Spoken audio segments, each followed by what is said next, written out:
So the panel now is on the foreign policy and political implications of China's economic situation, we'll say, because one debate we might have is whether indeed China is hitting a crisis or whether this is not a crisis but a rebalancing and a reconfiguration of the Chinese economy that's intentional on the part of the leadership, as is Xi Jinping's contention.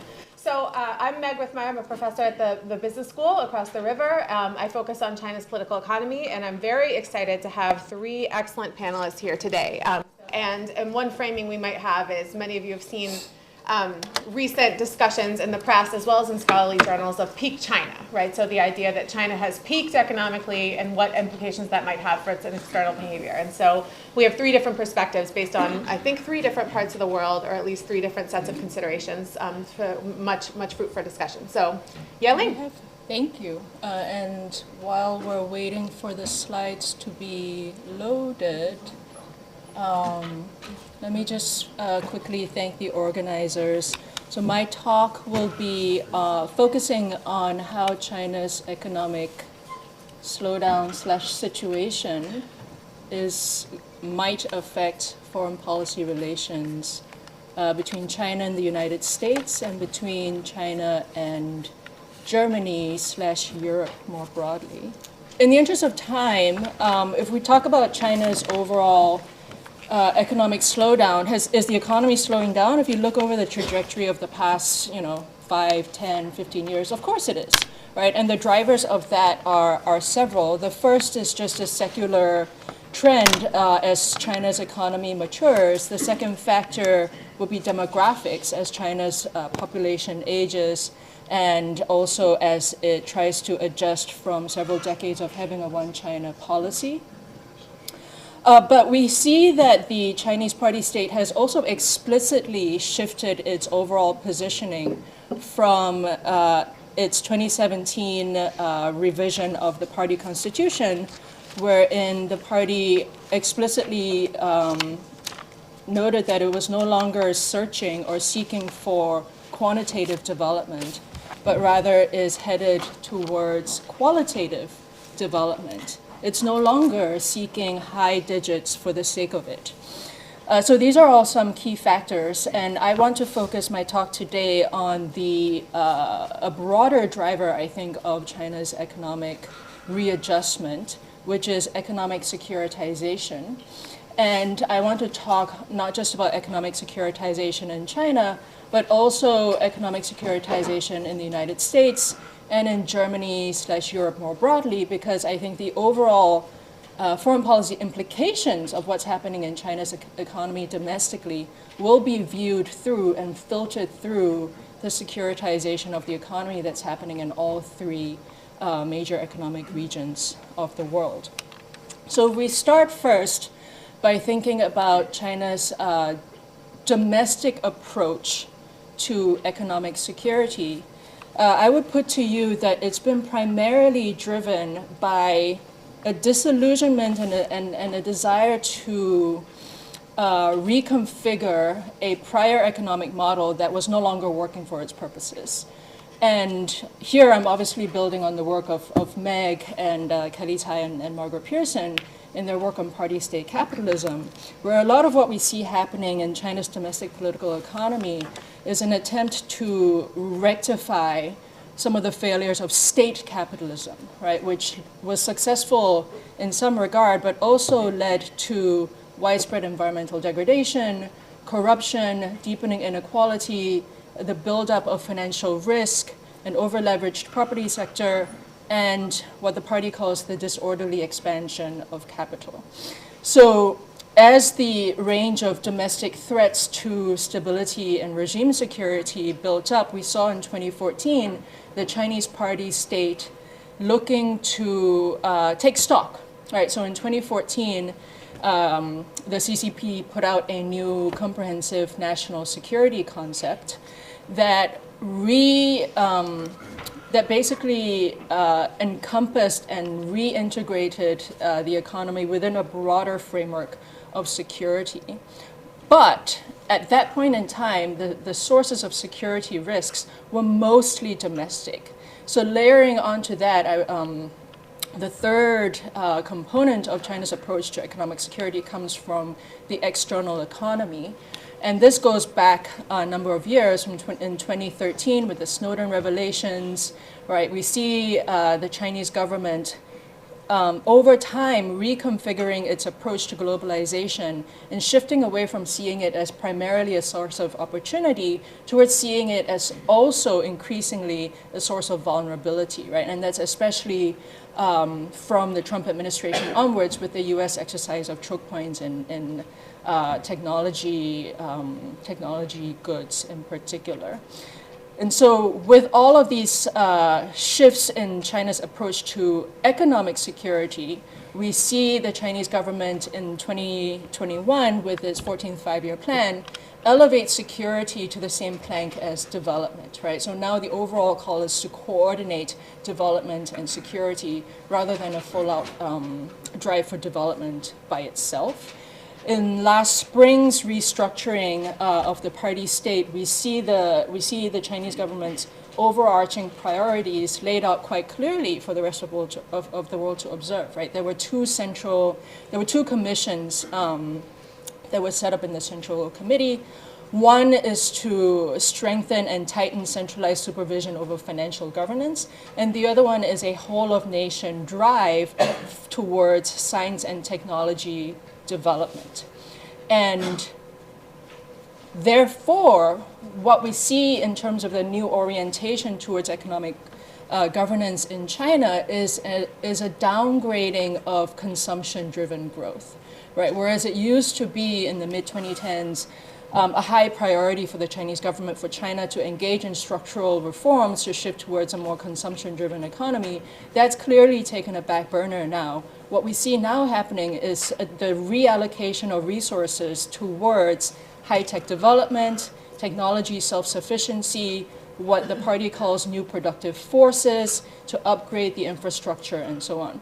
So if you put these various factors together, right, what you have is a fairly lukewarm domestic consumption, or at least in the long term, it's not going to be expanding anytime quickly. We have deflationary pressures.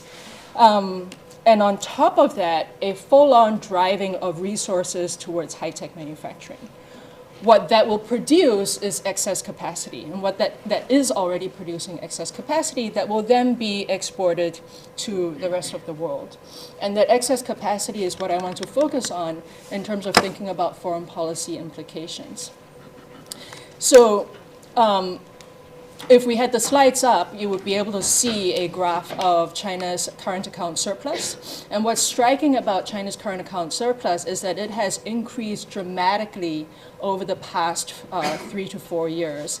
And currently, it is at a level that is as high as what it was back in 2009. So this obviously is going to have repercussions for China's major trading economies. Is there anything new here? Right, so excess capacity from China's economy is not new. We've had disputes over steel and solar panels in the past. What is new is that in the past, these disputes governments were able to confine these disputes fairly narrowly within the economic pillar or economic relationship. Now, with securitization happening in all these major economies, the excess capacity is going to be interpreted and played out through the lens of economic security rather than just a quote-unquote normal trade dispute.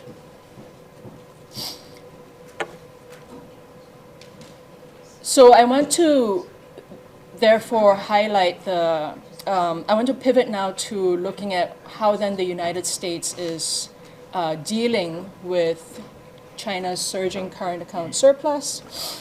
And before doing that, I think it's worth taking a step back to say, well, how does the United States view, what is the US view of economic security? And here I would put to you that it is also based on a growing and disillusionment over the value of its prior economic model, right? So, and Jake Sullivan has been quite active in communicating the sources of this disillusionment in his speeches in the past couple of years, right? So the U.S. government no longer sees value or at least is increasingly skeptical of efficiency, of market efficiency for efficiency's sake, right? Because they see it as having led to the outsourcing of critical capabilities to China. The US government no longer sees trade as a source of strengthening, rather it sees trade as a source of weakening, because trade with China in particular, in their narrative, has led to the hollowing out of manufacturing, it's led to rising inequality, and it's also fed political polarization in ways that the government sees as very damaging to its domestic liberal democracy. And it is also increasingly jaded with the value of multilateral institutions in peacefully integrating a rising China, and its skepticism over the value of China's entry into the World Trade Organization is a case in point there, right? So you add all of these various sources of disillusionment together, and what you get is an approach to economic security focused on China that's encapsulated in the posture of invest, align, and compete, right? So invest, that's US domestic industrial policy, right? The IRA, the CHIPS and Science Act. Align, right? So increasing efforts with China's bilateral partners, the Indo-Pacific Economic Framework. And compete. And here we see the slew of measures that have been released targeted at China, from the tariffs to the export controls, strengthened CFIUS screening, outbound investment screening, and so on. With China's economy now undergoing its own readjustment, right, moving towards whatever the new normal might be, and the exporting of excess capacity, right, how do these two things interact? So here is where I think the normal interest group politics of trade end up not playing out the way we think it might play out because of securitization. So the tariffs are still in place, right? There are 25% tariffs on Chinese imports. And absent those tariffs, what we would see happening is that US consumers should be receiving the benefits of cheaper Chinese exports, right, into the US domestic economy. That's not happening. Right. If you had the PowerPoint, you would see a graph of China's. It's funny because in my head I have these great figures. Imagine a line that is not going up. Right, that is China's imports or China's exports into the U.S. Right, since the tariffs were put in place, U.S. imports from the rest of the world have gone up and above trend, whereas imports from China are, far below that, far below trend. So that means that the usual beneficiaries of excess capacity are not receiving those benefits. But U.S. firms are being hurt, right? In relative terms now, just in sheer exchange rate terms, U.S. exports are going to be less competitive compared to Chinese exports. If we think about U.S. firms that are invested in China for the domestic market, so they're in China for China, those firms are probably struggling as well because the domestic economy is not doing as well as it was previously. If we think about U.S. firms that are in China in order to export, those firms should be benefiting from excess capacity, but they might not be, in the sense that A, many of these firms were leaving already because costs in China have been rising, but B, many of these firms have been diversifying and implementing a China plus one strategy because the overall geopolitical situation has not changed. So China's economic slowdown has important costs for the U.S. economy, for U.S. consumers, for U.S. firms.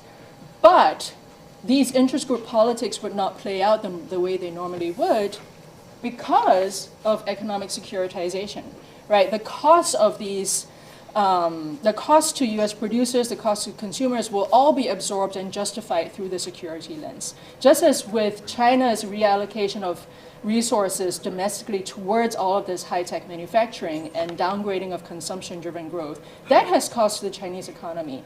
That will be absorbed through a national security lens. So I wanted to touch a little bit on the case of electric vehicles, right? Because that's the one bright spot in China's economy right now. EV exports are doing really well, but that's also causing trade policy tensions. If we look at Chinese EV exports to the United States, what you would see in the very beautiful graph that I wanted to show you is that the US's imports of electric vehicles from the rest of the world have indeed been going up, but they're going up from it's Korean EVs, it's German EVs, and coming from Mexico, right? If you look at the trend line for Chinese EV imports into the US, they're flat. And the reason for that is very straightforward. The reason for that is a 27.5% tariff on electric vehicles, right? So there's just a trade barrier there. And also domestically, the IRA tax credit, right, is explicitly designed to exclude electric vehicles that have Chinese components. So not only are US consumers shielded by the tariffs in all manner of goods, they're also shielded from China's EV export surge. And that is costly, right? It's costly to the green transition in the US because some of these EVs are some of the best that can be found in the world market right now. But again, those costs are going to be absorbed through the lens of national security. If anything, we see rhetoric and recommendations coming from Washington, D.C. that are seeking to become even more muscular in the face of EV imports from China that are not coming in. Right, so we see recommendations for the U.S. government to increase and strengthen its. So these are the EV exports. So you see the red line. That there is China, right? Whereas the rest of the world, the U.S. is importing a lot more electric vehicles from the rest of the world. So in terms of just broad foreign policy ramifications, one could think of one camp within the U.S. that looks at the tariffs and say, this is great, right? We're insulated from excess capacity. Let's keep those tariffs on because it's only going to increase our negotiating leverage with China. And even though EVs are not currently, right, in terms of just sheer import numbers, impacting the domestic economy, right, I think there is a potential as China's economy weakens for the U.S. to respond by amping up the muscularity of its foreign policy rather than dampening it down, right, even though according to one line of logic, you might think a weaker Chinese economy is less of a threat to the U.S. But I think the opposite is going to happen because all of these economic trends are playing out within the lens of national security. So let's move to Germany, right? So what is Germany's approach to economic security?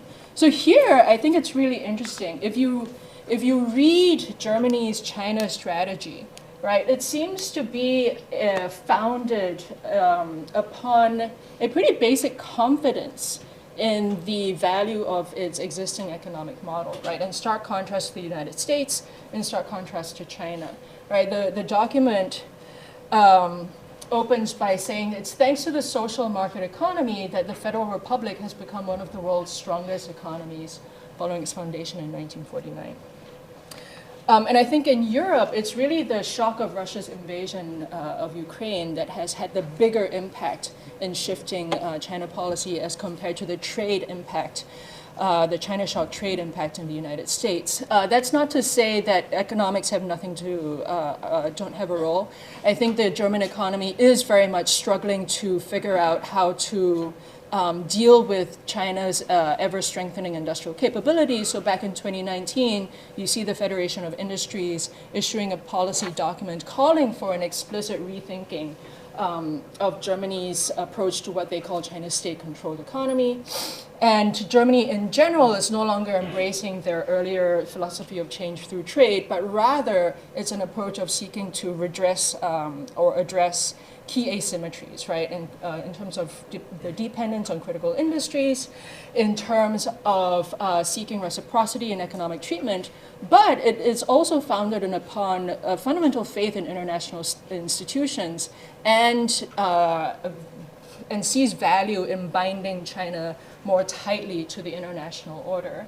So all of Germany's policies are obviously going to be coordinated at the EU level. So at the EU level, you see these new policies targeted at China coming out, right? So FDI screening, anti-coercion instrument, foreign subsidies regulation. On the surface, it might look like the EU and the US are moving more closely together, but I would emphasize that these instruments are being stood up, but being driven by, I think, fairly different conceptions, domestic conceptions of what comprises economic security and what model of economic governance best serves one's own domestic economy. So I think it's important to bear that in mind.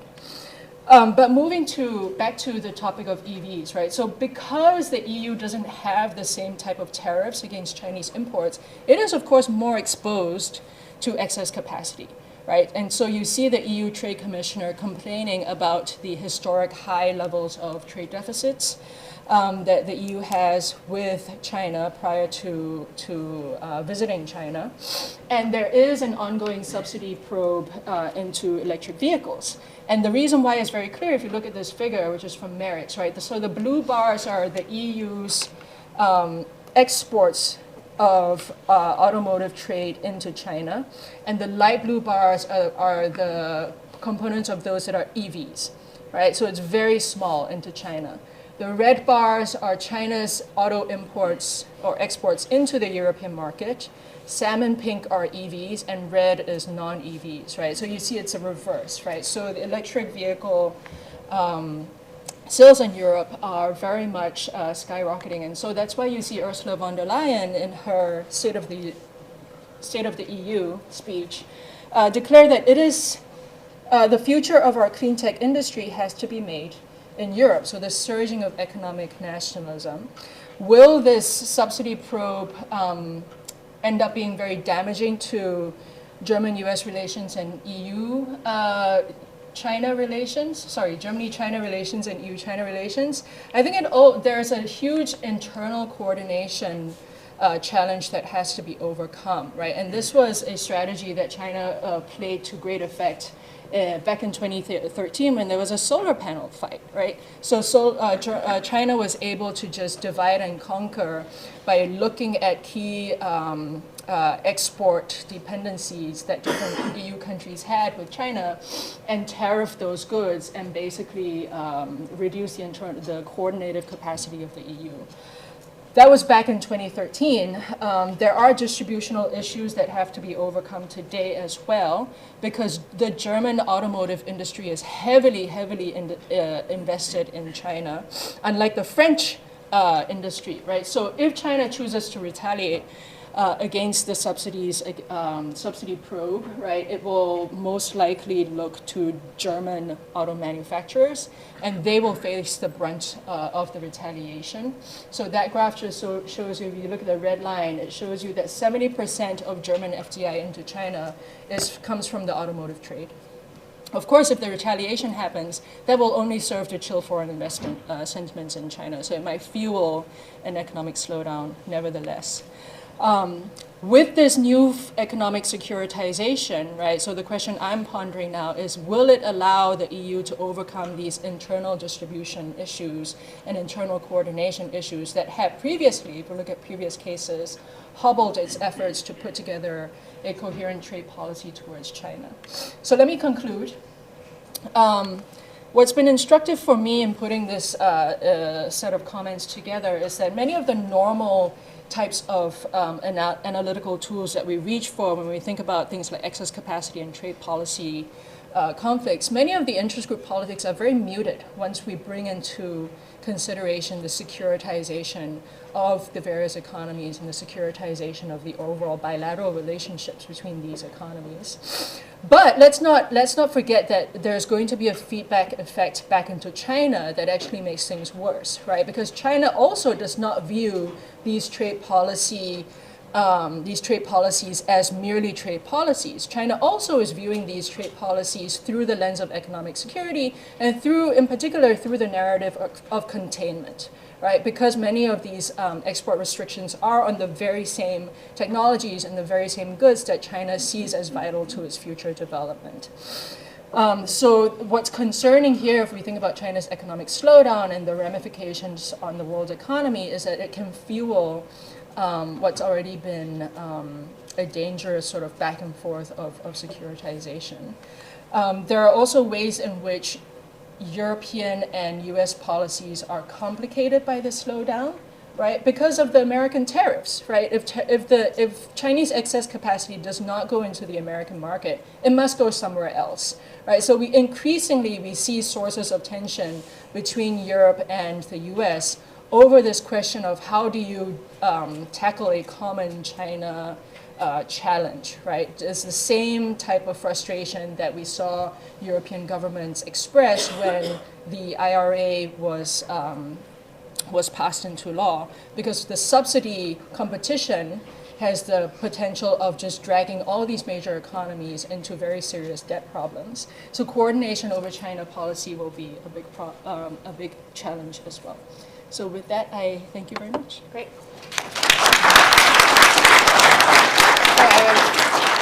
I was unwilling to enforce time because I thought it was so amazing she was able to give amazing coherent comments without the visual cues that she had expected. But terrific. And so I think because we'll take some time to get Andy's PowerPoint set up, and so next we'll go to Zhang, who's currently at HKS and soon to be joining University of Indiana Bloomington as an assistant professor in the fall. So the view from the developing world, I think, yes. right? Yeah, great. Yeah, thank you, Meg. And just stay seated, please. Yeah, since I'm going to read my notes. So yeah, actually, it's wonderful to follow Yeling. Yeah, it's hard to follow Yeling, but it's good that I'm coming from a different angle because I'm going to cover the poorer countries, since you will cover the rich countries, and I'm also going to provide my perspective on this topic of our panel, the implication of China's economic slowdown. Thank you. Sorry. On the China's foreign relations. So I'm going to draw on my research on China's development engagements with Global South, especially in the infrastructure sector, to provide some perspectives on this question. To start, I think it's really helpful to refer to the article that Meg mentioned in the beginning by Michael Beckley that was published on international security. That's titled "The Perils of Peaking Power." So I find it really useful for me to organize some of my thoughts and anchor the discussion. So Beckley argues that, for those who haven't read the article, he argues that the rising powers who experience economic slowdown, or what he calls peaking powers, are likely to expand more aggressively than when their economy was rapidly growing, due to the fear that the good days may be over soon. And he argues that the peaking power tends to engage in mercantilist expansion, which refers to measures that restrict foreign access to their domestic markets while investing heavily overseas to generate demand for their exports and secure critical resources. And furthermore, if a peaking power is an authoritarian regime and faces less desirable prospects for trade, the tendency for it to adopt mercantilist expansion would be even stronger. So to Beckley, China is clearly moving in this direction, as evidenced by China's rapid expansion of overseas economic presence and military outreach.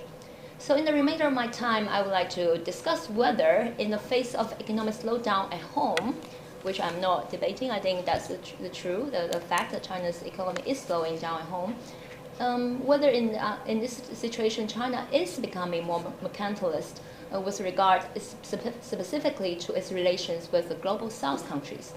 And I do recognize that Global South is a very contentious concept, but here I use it just as a shorthand to refer to middle and low-income countries in Asia, Africa, South America, or even parts of Europe.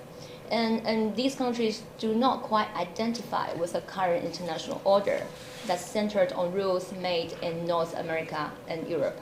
And by using such a framing of the concept of Global South, I also want to remind us that when we discuss China's foreign relations, there's agency on the part of its counterparts, which I think that's something that Enzo also touched upon in the previous panel. And so the extent to which China's economic engagement is accommodated or resisted often depends more on the host country's agenda than China's own. So now let me start by saying that I do agree with Beckley's description of China's mercantilist expansion when it comes to China's infrastructure exports in the global south. After all, the Belt and Road Initiative is best known for its push for infrastructure development. And I specifically use this term infrastructure export to highlight the fact that China's engagement in major infrastructure projects across global south is essentially part of its export-oriented development strategy. Ever since the 1980s, China has recognized the value of overseas construction contracting as an important sector for its export. So in the 80s and 90s, it was more about exporting China's construction labor. But since the 2000s, the focus gradually shifted towards exporting China's capital goods, such as machinery and equipment. And nowadays, there's great push for exporting China's technical standards and engineering design expertise. And such an evolution reflects China's relentless drive to achieve industrial upgrading and a command height in the global infrastructure market, which obviously is a sector with great strategic values, and there's also clearly huge unmet demand, especially in the global south. And such an approach is mercantilist because it seeks to maximize China's export with potentially detrimental effects on the host country's own industrial capacity. And China's construction companies' continuous reliance on bringing labor from China, a practice that still exists today, even though nowadays to a lesser extent than before, that remains a major point of contention. In many of the global south countries, already with rampant corruption and crony capitalism, the market-seeking Chinese companies often collude with host country elites in obtaining contracts. So in short, China's infrastructure project has been marked by a single-minded concern with growing Chinese companies' market shares and a failure to recognize how such behaviors potentially undermine the host country's governance and long-term development. This is the greatest problem with China's global infrastructure push and why it deserves a negative connotation of mercantilism.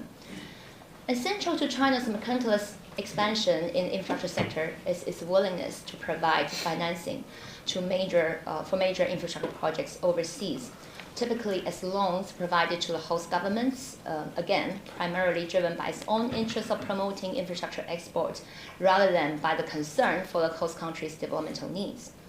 In fact, Chinese companies and financial institutions have always been quite frank when they refer to these financings. They describe them as export credits, nothing more, nothing less. However, it is in the context of the global south countries' complaint about the traditional donors shying away from infrastructure financing, ignoring their very real developmental needs, that such financing from China began to be framed as so-called development finance. And China begins to be seen as the so-called emerging donor, challenging the dominance of traditional international development actors. And this also means that China's mercantilist expansion in infrastructure export is based on the methods of inducement rather than coercion. To every Chinese-built white elephant project in the global south, there is a host country elite in a position of brokering large infrastructure deals who is eager to use such projects to score political credit or to patronize their constituency. And the notorious Hanban-Tota port well illustrates this point, as Meg's research has shown. In many cases, China's infrastructure offering is indeed motivated by gaining access to natural resources, as seen in the countries such as Angola or Venezuela. But even there, the nature of engagement is inducement and collusion rather than coercion. So in this sense, China's mercantilism has refrained, at least so far, from going to the extreme scenario of conquest by force, as suggested in Beckley's paper. And there has been, of course, a lot of controversy with regard to whether China's loans in these countries led to so-called debt trap, and whether China intends to seize strategic assets when these countries fail to repay their debts. But so far, there has been no evidence of such attempts from China. And on the contrary, to many countries currently in trouble of repaying their debts to China, such as Pakistan, Sri Lanka, Ethiopia, Zambia, China has agreed to restructure debts or is rolling over the old debts with new loans. And while we have heard accusations from Washington about China's dragging feet in G20's common framework negotiations to restructure debts for these countries, such reluctance on China's part stems more from its distrust from the Bretton Woods institutions rather than China's desire to pressure the debtor countries.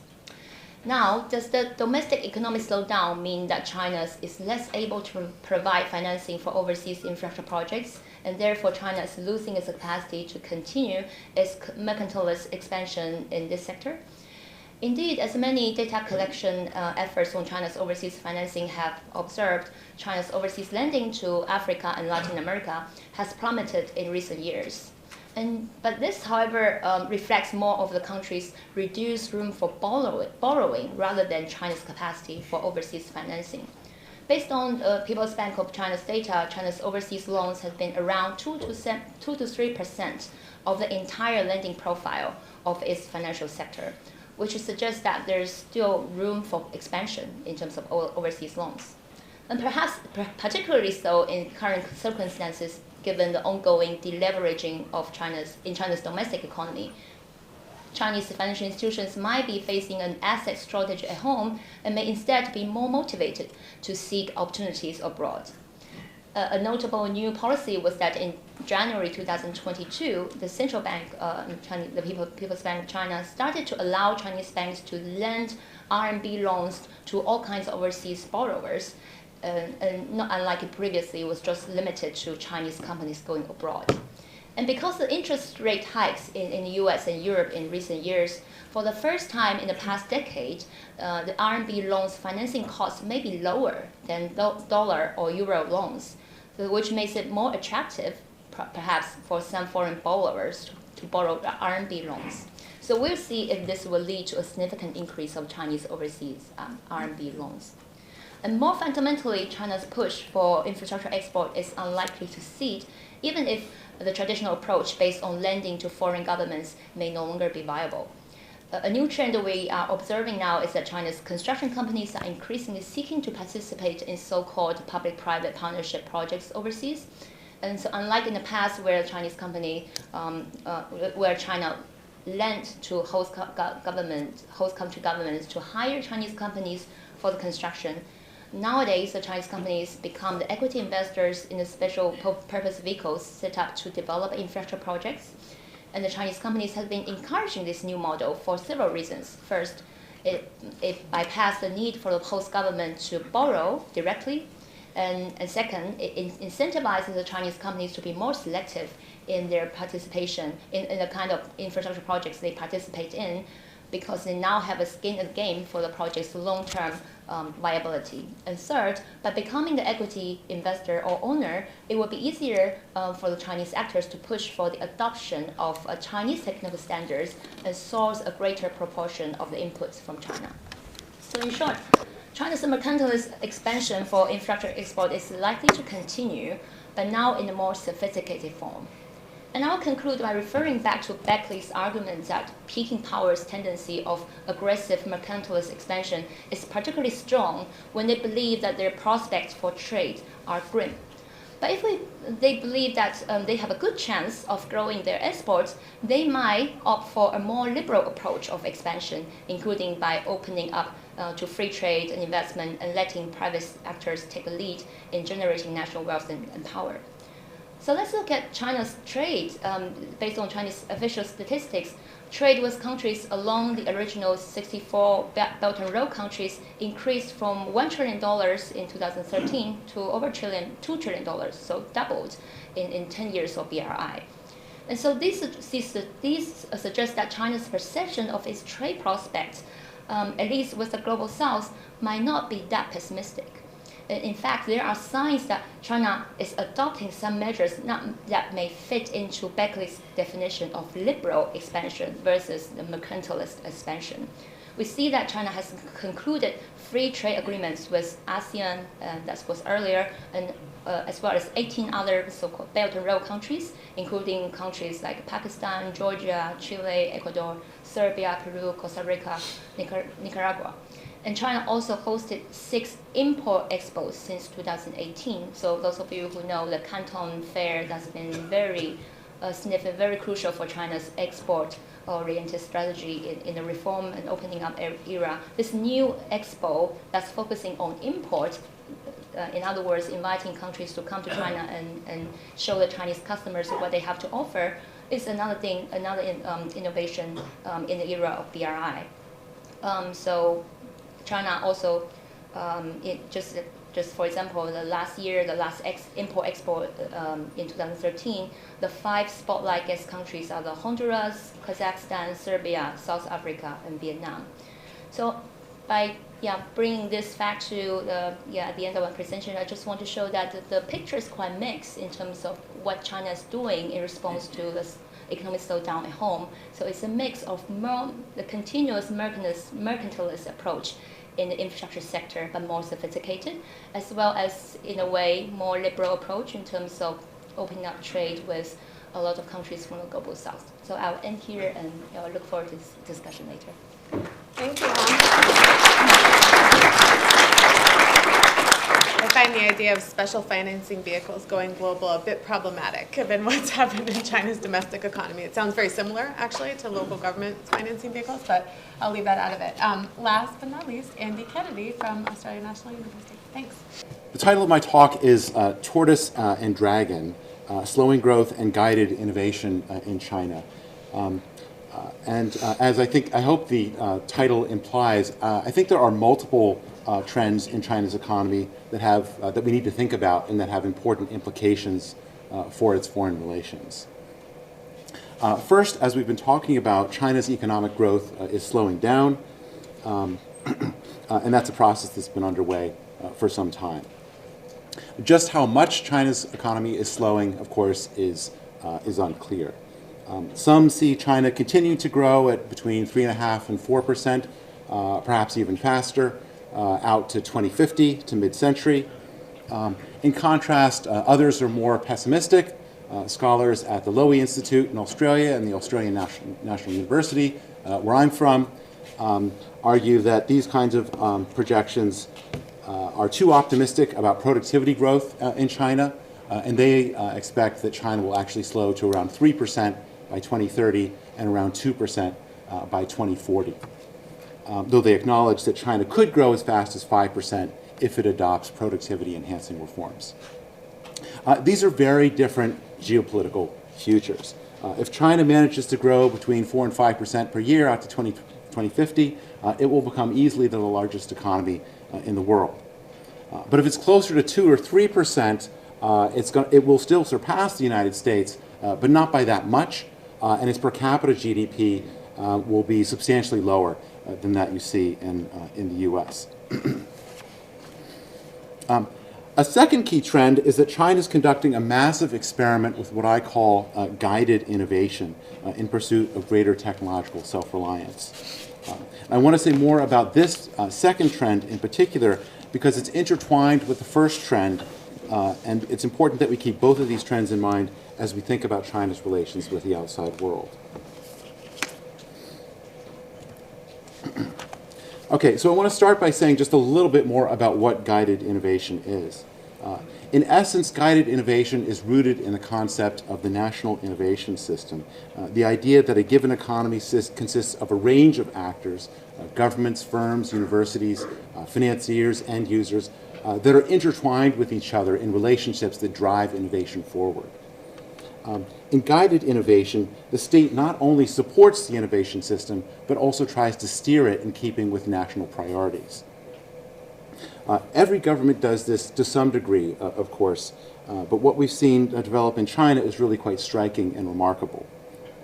China began consciously grappling with the innovation concept back in the 1990s, and then interest really deepened in the 2000s, and it became quite apparent.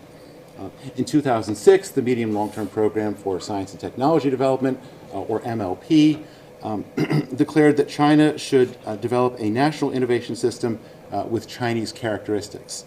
And it said this system should be guided by government, even as it allowed for market allocation of resources. Under Xi Jinping, the party state's pursuit of guided innovation has clearly reached new heights. The mid-2010s saw the rollout of new initiatives like Made in China 2025 and the Artificial Intelligence Action Plan under the umbrella of the Innovation-Driven Development Strategy. More recently, China's pursuit of guided innovation and technological self-reliance has clearly intensified as the quote-unquote tech war with the United States and other countries has deepened. I want to highlight just a couple examples of this to make this discussion less abstract and more concrete. To give one prominent example, the Chinese government has not only sought to develop venture capital in China, but also fostered a large number of what are called government-guided funds, or GGFs. These are funds set up by central and local governments in China in pursuit of particular developmental priorities. Often a professional managing agency is designated to operate the fund, but they are evaluated with regard to their compliance with policy goals.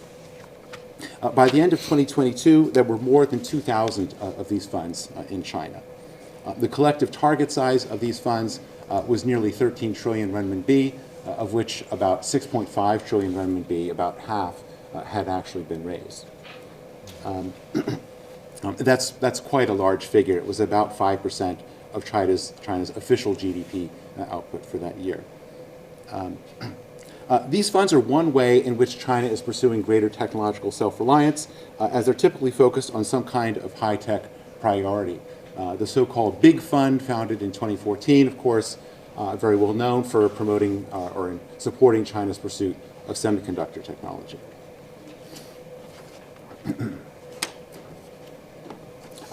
The new funds also complicate efforts to generate economic growth, however.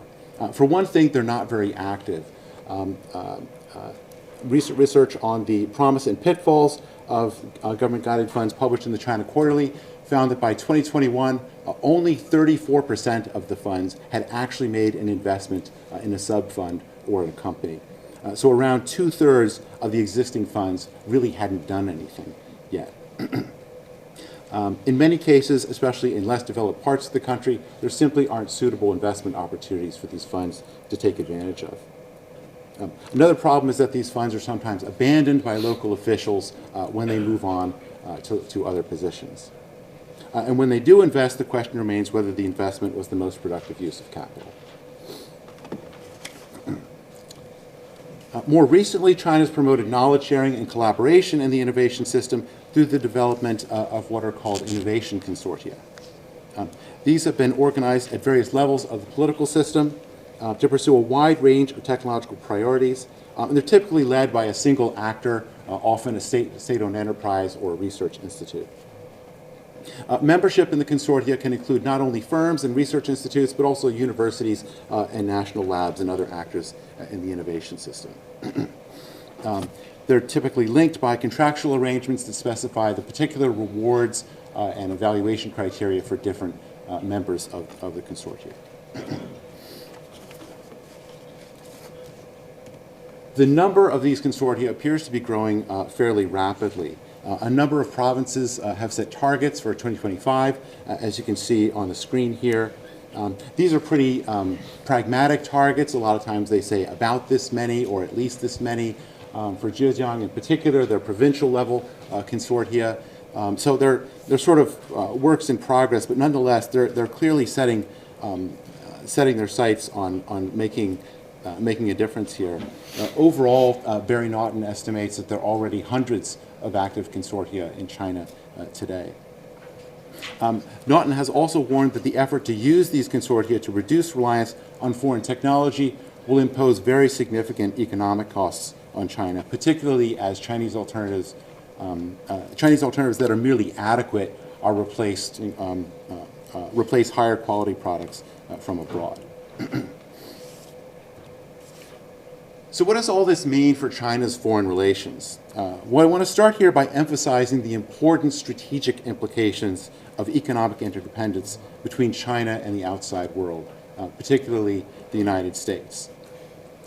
As Tom Christensen has recently argued in the article Mutually Assured Disruption, which he touched on in his talk yesterday, economic interdependence has been a force for peace, in East Asia for several decades, making military conflict considerably more costly than it would otherwise be. It's also an important means through which the United States can influence China, and that's been on display as the war in Ukraine has unfolded. In this context, it's important to note that slower growth in China has been presented as undermining interdependence and promoting decoupling, even without government action to promote such outcomes. And in particular, as Dan Rosen has written in Foreign Affairs, in recent years, strategists in democratic countries have looked for ways to discourage their firms from going to China or to put pressure on those already there to leave. And then he adds, Western authorities don't need to command firms to curtail their China ambitions.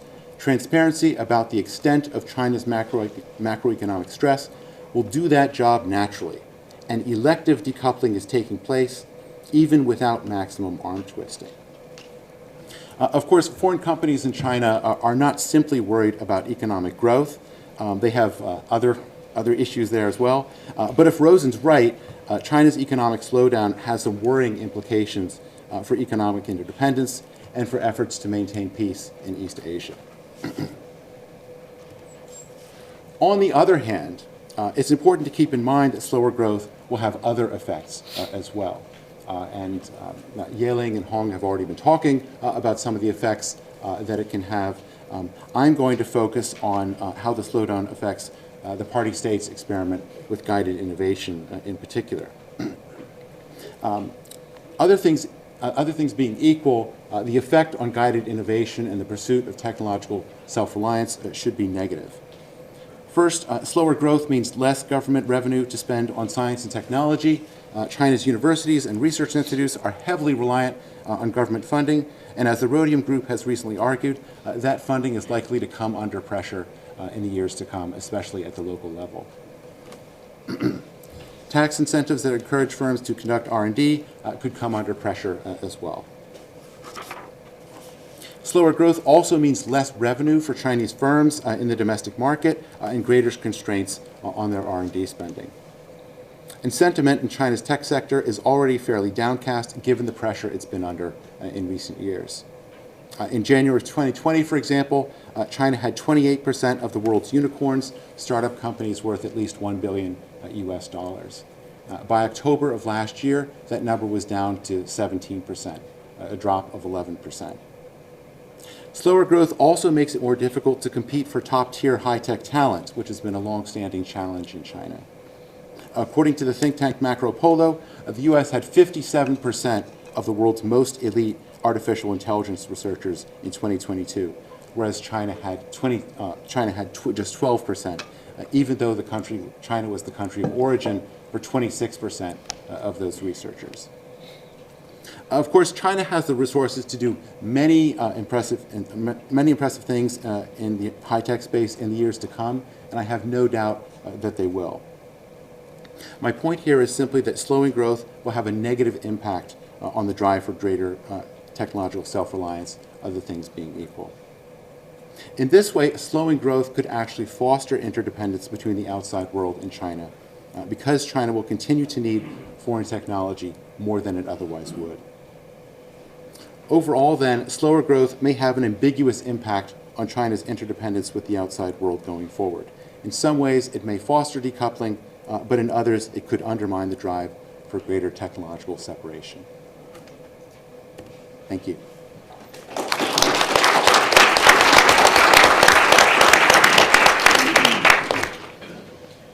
All right, well, we have 30 minutes for question and answer, and so if you'll just signal to me, then I'll call on you, but I guess I'll take my prerogative as the chair of the session to ask for each of your views on a relatively broad question, which is, we've seen in recent years, and certainly I've made this argument, and many of us, I think, have made this argument in different ways, which is that what we see under Xi Jinping is a turn from, as Yeling said in the beginning of her talk, an approach to GDP growth and anything else is possible as long as practically we're getting economic growth, to security, even if you're willing to sacrifice some economic growth. And my question is that seems like a reasonable thing until we're looking at, extremely slow growth. And so, I think no one would argue that China isn't experiencing a slowdown. And indeed, as many people have emphasized, and it's always important to emphasize, very few countries sustain double-digit growth for many generations. And so it's not unusual or even cataclysmic for China to be growing at 3% or 4%, even 2%. On the other hand, China has a lot further to go in terms of developing than many countries that do grow at that rate. And also, it's entirely possible that China's growth rate might be closer to 0% or negative, given how limited the data that we have and various debates about what exactly that looks like. And more importantly, it's driven, I think we all kind of agree, not only by the structural transition, the demographic transition, and some policy channel things, but also it seems like an expectations crisis that's reflected in consumer confidence, low investment to GDP from the private sector, and various social phenomenon that we've all been interested in, like lying flat, et cetera, and youth unemployment. And so in that sense, there's a kind of political element to China's, a domestic political element to China's crisis, or stagnation, or situation, as I inelegantly said at the very beginning. And so it's interesting because each of the things that you all spoke about are relevant to how that might refract through Chinese domestic politics and then, of course, influence its foreign policy. And so in a world in which Chinese citizens know that their domestic economy is doing poorly, but as Hong argued, they're willing to bail out countries that maybe aren't so responsible with their fiscal policies, like Pakistan, I'm comfortable saying. Will that be something that Chinese citizens seem to care about? Is that going to be seen as a legitimate foreign policy type behavior? Andy, I think similarly, that was something you're interested in. Can they continue? I mean, their industrial policies almost are built in to basically incur a lot of waste. It's much more tolerable in the Chinese system than it would be where every tax dollar that goes to an electric vehicle company that declares bankruptcy in the United States is some expose here, whereas it's not necessarily the case in China, and they expect that kind of waste. And so will they tolerate that? And then Yeling and China's relations with the rest of the world. Yes, you said, part of the line has been that, part of China's slowdown is the containment. You forgot suppression, but containment and suppression of the Chinese economy. And is it your view that people in China will buy that? Because the necessary, follow-on to that is we're being contained and therefore we must fight aggressively, whereas a more beneficial long-term strategy may be to come to some agreements, particularly with the European Union, about voluntary export restraints or various ways in which they can pursue those markets. And so, I'm wondering about the domestic Chinese political ramifications of the slowdown and how it might affect their behavior in the world. If you could just say something briefly about it, and then we'll open it up. Maybe I'll start with Hong. Meg, this question about what the Chinese citizens are reacting to the perceived Chinese address in the Belt and Road countries. That's always been a very controversial topic. But also I think there's a very, very low level of understanding among Chinese citizens, also in terms of nature of Chinese financing overseas, because people are very stuck in the impression of the Mao era foreign aid, which was highly irrational. In the 60s and 70s, when China was providing foreign aid especially to African countries, and that was the aid that was really at the expense of Chinese citizens' consumption needs. So a lot of these, for example, the railway, the Tanzania-Zambia railway, that was built with the steels and the materials that was badly needed and in China itself. But in order to build the relations with these countries perceived to be that would be very helpful for China diplomatically. Really, the foreign aid system at that time was really mobilizing all these resources, prioritizing the supply of the materials to foreign aid projects at the expense of domestic needs. So I think Chinese people have very traumatized memories about that period, and so also that carries on to the era of Belt and Road. Like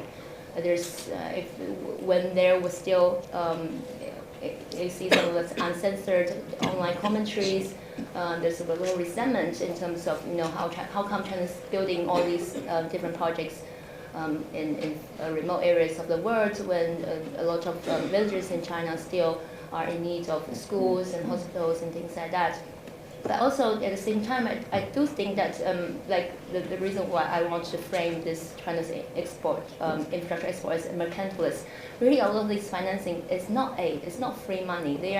These loans are provided to foreign countries to buy Chinese products and Chinese services. And so at the end of the day, it's benefiting Chinese economy more than the local economy in a way, even though the project is being built in that country.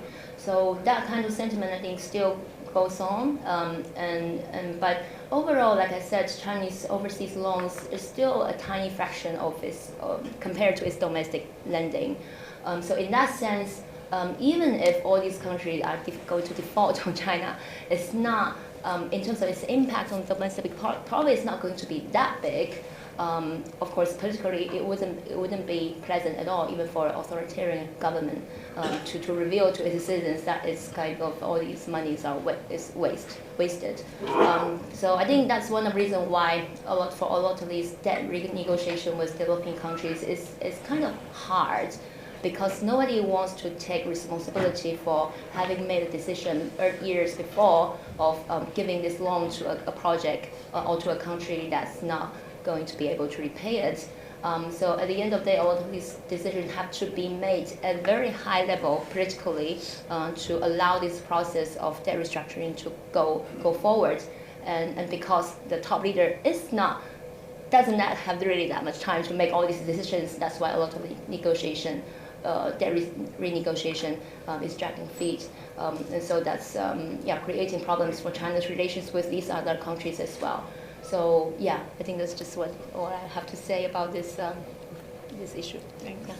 Maybe Andy, I'll ask you. I mean, it seems very interesting. You concluded that if they don't have enough money to finance their domestic innovation system, then they're going to be forced to rely on foreign technology. But of course, they can't anymore, right? Because it's precisely the areas, the sectors, AI, biotech, the semiconductors, quantum computing, in which they wanted to have domestic innovation that have been foreclosed, at least through some pathways. And so, are you predicting a return to a more conciliatory behavior that would pursue some reverse pathway from U.S. restrictions on China's involvement in the innovation ecosystem in the global sector? Is that the argument that you would be making? Well, not necessarily. I think I'm just saying that less money means less capacity to invest in particular priorities. They're still going to invest a lot of money, just that they will do it to somewhat less degree than they otherwise would, and it will probably be focused on particular priorities, and especially the ones that you've just been talking about. So they're still going to do it. They will just have less capacity to do this kind of thing, and because it's important to keep in mind that the pursuit of self-reliance is not just in semiconductors and clean energy and a few sort of high-level priorities. It's really quite wide-ranging, and you get these innovation consortia and guidance funds set up at levels throughout the political system, and it's not all just one sort of central playbook directing this. It's a nationwide thing, and so you have a lot of different things going on. Not all of that is going to be viable. There's not going to be money to support all of that necessarily in the future if they continue to grow relatively slowly. That's my point. Okay, great. And Yeling, how would it look, economic crisis in China, if we thought the growth is actually 0%? Say it just stays 0% for the next 3 years. In EVs, it may be 30%. But the robots make the EVs, not the people. So what would that mean, if even the bright spots of the Chinese economy are receiving a bunch of restrictions from the United States and potentially Europe? How does that look in terms of China's policy toward other countries in the developed world? Would you predict more of a conciliatory posture or something, I don't want to say aggressive because I don't mean militarily aggressive, but coming to terms with the European Union and the U.S. on some trade issues, or refusal to do so? From China? Yeah. I mean, I do think the foreign economic policies have been quite conciliatory in recent years, including with American CEOs, from the San Francisco summit and so on, right? I think there's an ongoing effort to change the narrative and it feeds into, I think, a little bit of cognitive dissonance, right? Where domestically you have messaging from the Chinese government that there's containment and suppression going on, but at places like Davos and in meetings with foreign leaders, especially with Europe and with countries like with Ireland, with UK, a much more positive set of messages.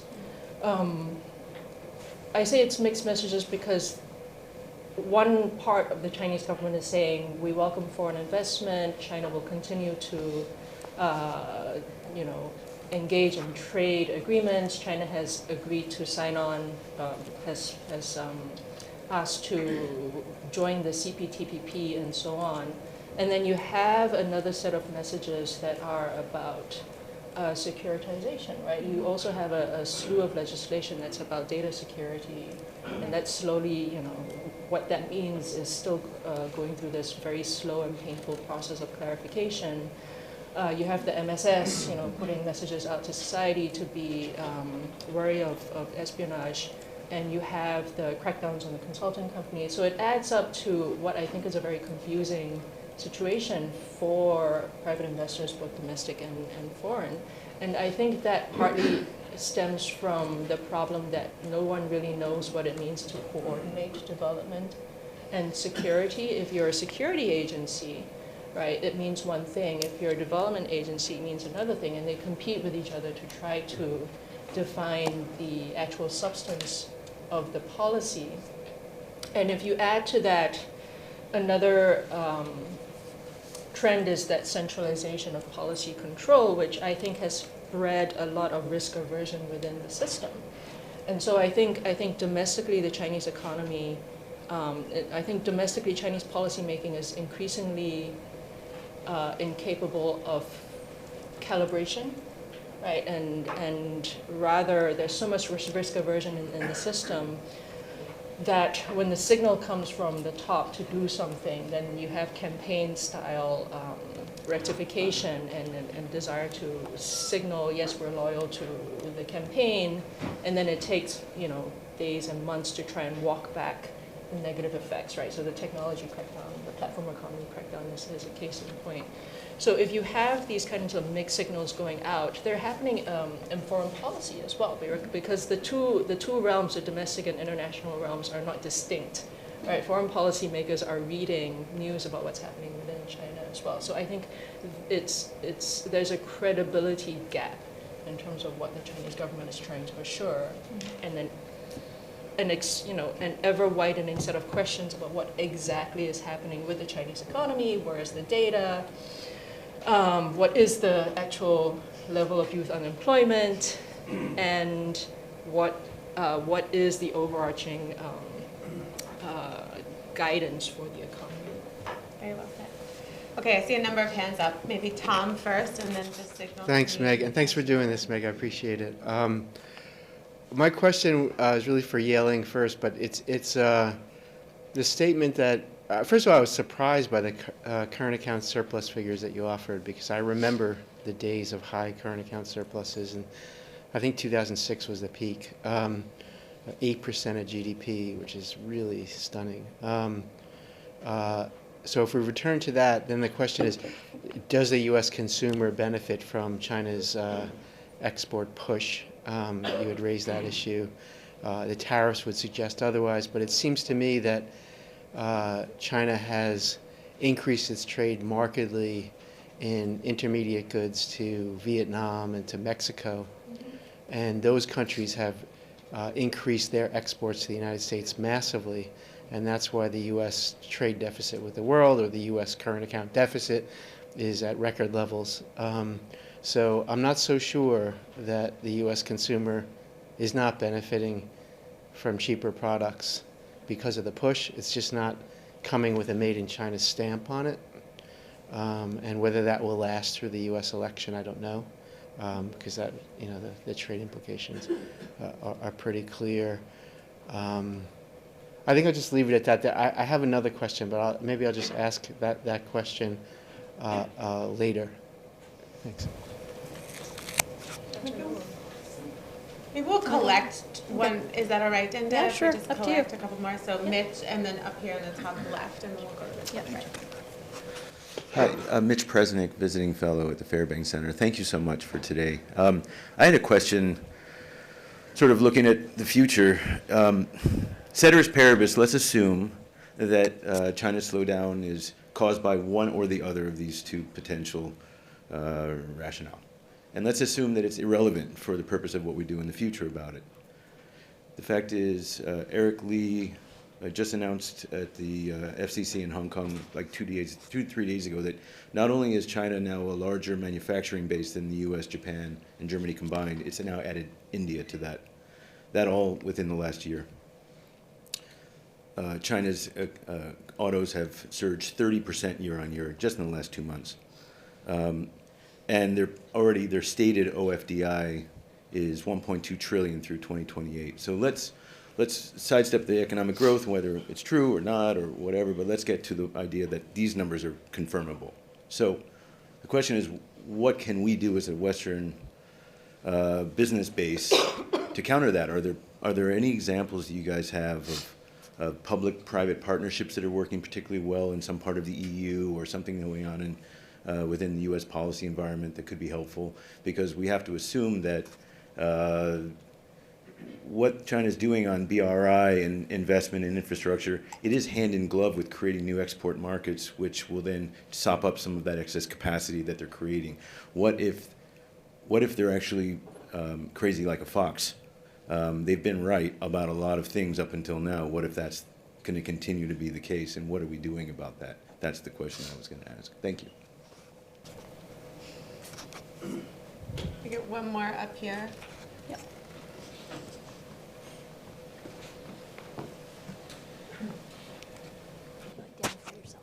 Okay, I'm supposed to identify myself.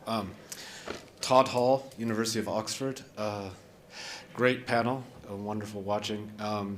So I guess my question is basically a variation on Tom's question in many ways, is the consequences of some of these measures and the unintended, and I think back to Enza Han's is statement too about the unintentional effects and unintentional influences, because it would seem in some ways that how much are, for example, Chinese firms now just taking a +1 strategy and moving certain things abroad, and what does that then mean, for example, for the ways in which if we're rerouting supply chains through Mexico and Vietnam, what does that then also mean for Chinese influence in those countries? And are there other possible unintended consequences of Chinese firms or the Chinese government dealing with these issues that might not have been expected as the outcome of these measures? Thank you. Thanks. So 3 big questions.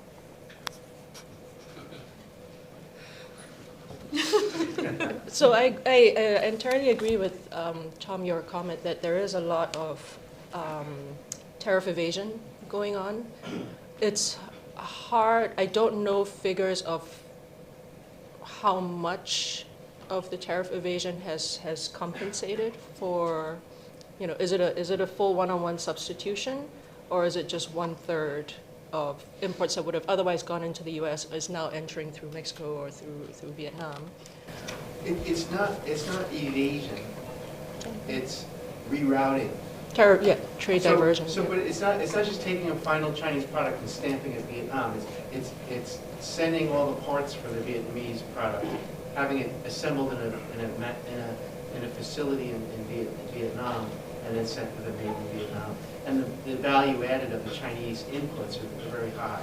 So it's still a high percentage of the total price, and that's why the trade deficit with Vietnam in the last few years, the United States trade deficit with Vietnam has gone through the roof.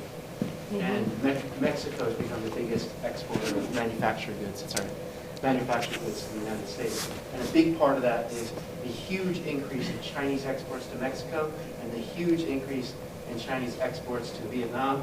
And I'm sure that's just 2 examples. They're the prime examples that come up. But I'm sure there are lots of other countries where Chinese intermediate goods are being exported. I think China's been very clever in getting around the Trump era tariffs. And that might help explain that really shocking figure that you have that we returned to the first decade of this century level current account surpluses, which is going to have implications about China's valuation of RMB as well, which means the RMB is undervalued.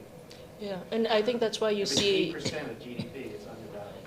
it's not at 8% though. It's about half of that. So it's Okay, about so- 2009 levels. Oh, 2009, Yeah, not 2006. not 2006 Okay. levels, but it's still. It hasn't been as high. It hasn't been as high as since 2009, which is Yeah, worrisome okay. still, right? And I think this the shifting of supply chains out of China into Vietnam and so on is precisely why you see American trade officials talking about the need to revisit rules of origins clauses and trade agreements, and the need to revisit the USMCA, because it's like a game of whack-a-mole, right? So you levy a set of tariffs, firms adjust, and then American officials become concerned, and they say, well, what can we do to chase that? They're going to chase that, right? Yeah. So this has an impact for the green technology sector that was raised by all of you, and that has to do with batteries and electrical systems for EVs. So I was in Korea 2 weeks ago, and they're really concerned that this whack-a-mole approach by the United States is going to prevent them from selling Korean EVs. I'll just speak loudly. Korean EVs to the United States, because there's going to be too much Chinese content in them. Right now, that's not a design to get around the tariffs. That's just China's very good at making that stuff. And I wonder, what the U.S. environmental community thinks about making EVs much more expensive because of this securitization concern. You can't buy a Korean EV because it has a Chinese battery in it. Yeah. I mean, that's what I think is so interesting about the securitization is, right, all the normal interest group voices you would expect to be more vocal now are muted. Because it's become framed as a matter of national security. And just two-finger on this one. Tom, Can you you use the mic? made Use the mic. Oh, yeah. You made the point about sort of cheaper Chinese products coming into the U.S. through this sort of trade diversion route. But if it is being diverted, it's not quite as cheap, right? So Americans aren't quite benefiting as much as They would if it was direct. Right. So it's Americans are not well served in that sense by this kind It's of. not necessarily a question of well served, because the U.S. current account deficit has gone way up. Right, so 2022 is the highest point of trade deficit the United States ever had, and this with all these tariffs up. And that's because countries who export manufactured goods have found a way around the tariff. But I'm just saying it's not as if it's they're still benefiting from this kind of thing just indirectly. It's just not as efficient as it could be. Yeah, that's Yeah. Did you want to answer? I feel like this answers Mitch's question about anything that the U.S. or West can do in terms of infrastructure. Yeah, I think, of course, we hear a lot about this competition, like the G7 had a global partnership for infrastructure investment, and European Union has a global gateway. And these are supposedly to compete with the BRI in terms of funding infrastructure development, but more from a point of view of mobilizing private sector capital rather than just using state capital. And oftentimes the European Union and US are ridiculed for the little amount of money they put on the table, like I guess 4 billion or something like that. Just if we compare to those kind of figures that usually cited for BRI, like $1 trillion loan. By the way, I don't think that's true, because if we, like I just talked about the overseas loans for Chinese financial sector, the year-end outstanding loans were never larger than $700 billion US dollars in terms of overseas loans, and that includes everything. So in terms of financing for BRI, it's not going, it can't be more than 1 trillion loans that big, yeah. And I think that kind of ridiculing of a Western approach, I think it's a bit unfair, because for sure they're not going to just fund the project construction itself, the kind of approach China takes, because there's just not in the interest of the U.S. and many of the European countries, China is willing to fund this construction of these projects because China has this sector, has all the capacity that it wants to promote, which is absent, especially in the U.S. In Europe, it's a bit different. There are still several very big construction companies from Europe. So in that sense, I think the Western approach is more about doing the early stage development of the projects that would make those projects bankable. And those, you don't need that much money. You only need to prepare the project so that it will be accepted or bankable and actually there's no shortage of capital that would be willing to actually invest in infrastructure projects, contrary to the conventional wisdom, because if a infrastructure project is properly packaged and properly prepared, it's actually a good kind of asset for some kind of institutional investors, and actually so it could work even if the governments from Europe and US are not putting as much money on the table compared to the Chinese government. Yeah. Can I be quite annoying and actually ask a question to intervene in this issue?